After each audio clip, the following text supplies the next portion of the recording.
ঢাকা আন্তর্জাতিক বাণিজ্য মেলার প্রবেশপথে উপচে পড়া ভিড়। তবে এমন চিত্র প্রতিদিনের নয়। সাপ্তাহিক ছুটির দিনগুলোতে পরিবার, আত্মীয়, বন্ধুদের নিয়ে মেলায় হাজির হচ্ছেন ঢাকা, নারায়ণগঞ্জ ও এর আশপাশে এলাকার বাসিন্দারা। পরিবার ও বন্ধুদের সঙ্গে সময় কাটানোর পাশাপাশি প্রয়োজনীয় পণ্য কেনার সুযোগ কাজে লাগাচ্ছেন নগরবাসী। মেলায় খুশিতে মেতেছে শিশুরাও। কুকারিজ আইটেমগুলা, তারপরে যে বিদেশি কিছু প্রোডাক্ট আছে, বাচ্চাদের খেলনা আছে, এগুলো ভালো লাগছে। আমি দল দেখছি আর কিছু দেখি নাই, খালি দল দেখছি। অনেক কিছু দেখেছি, একটা দল, একটা পিকাবুশ, একটা হলো সাত। হ্যাঁ, সবকিছু ভালো লেগেছে। হ্যাঁ, সব কিছুই তো ভালো লাগছে। এর মধ্যে হচ্ছে বিশেষ করে কুকারিজ আইটেম, তারপরে হচ্ছে আপনার এই বিভিন্ন ধরনের এখানে বাণিজ্য মেলাতে আসলে আসা হয় হচ্ছে এই থালা বাসন, মেয়েদের জিনিসপত্র এগুলোই কিনতে। সব কিছুই খুব সুন্দর। একটু প্রাইসটা একটু বেশি, বাট এক জায়গায় অনেক কিছু পাওয়া যায়, এটাই হচ্ছে সবচেয়ে বড় কথা।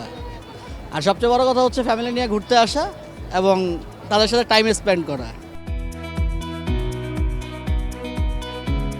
এবারের মেলা প্রাঙ্গণে রয়েছে 350-র বেশি স্টল ও প্যাভিলিয়ন। ব্র্যান্ডের পাশাপাশি পণ্য নিয়ে হাজির ক্ষুদ্র উদ্যোক্তারাও।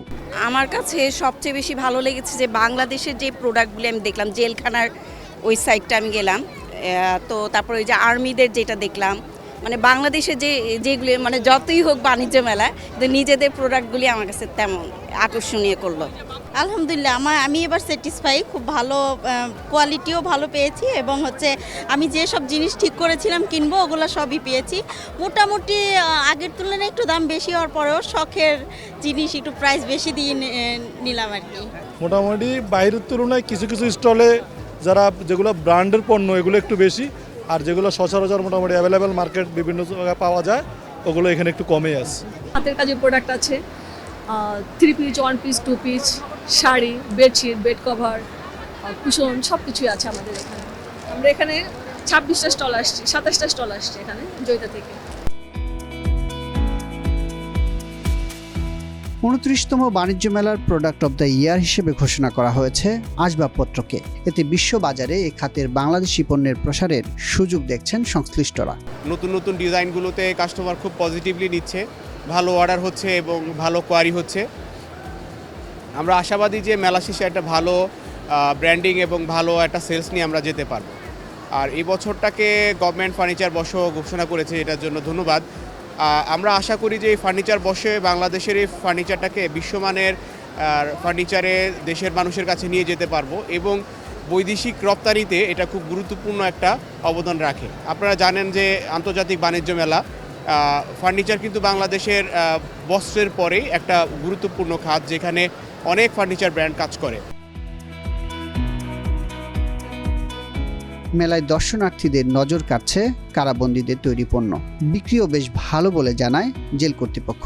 সারা বাংলাদেশ থেকে প্রায় 68টি কারাগারের পণ্য আমাদের এখানে প্যাভিলিয়নে আমরা প্রদর্শন করছি। এটা হচ্ছে যে কারাবন্দীদের যে সৃষ্টিশীল কাজগুলো আছে, যাদেরকে আমরা অন্ধকারের মানুষ মনে করছি, আসলে তারা আসলে আলোর কিছু কাজ করছে, যে কাজগুলো আমরা অনেকে জানি না। কিন্তু তো সেই আলোর কাজ, সেই সৃষ্টির কাজগুলো নিয়েই কিন্তু বাংলাদেশ জেল কারা পণ্য প্যাভিলিয়ন।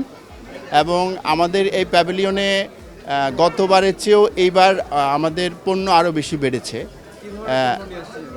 এইবার আমরা পণ্য নিয়ে আসছি স্পেশালি আমাদের যেই কারাগারের বন্দীদের তৈরি মোড়া আছে, জামদানি আছে, নকশিকাতা আছে, বিভিন্ন শোপিস আছে কাঠের। স্পেশালি আমাদের মোড়ার পরে বাঁশ, বেত, কুটির শিল্প, এই জাতীয় পণ্যগুলোর সমাহার আছে। আগের 3 বছরের মতো পূর্বাচলে বাংলাদেশ চীন ফ্রেন্ডশিপ এক্সিবিশন সেন্টারে বসেছে ঢাকা আন্তর্জাতিক বাণিজ্য মেলার 29তম আসর। জুলাই 24 গণঅভ্যুত্থানের স্মৃতিচিহ্ন নিয়ে বছরের প্রথম দিনে শুরু হওয়া এই মেলা চলবে 31 জানুয়ারি পর্যন্ত।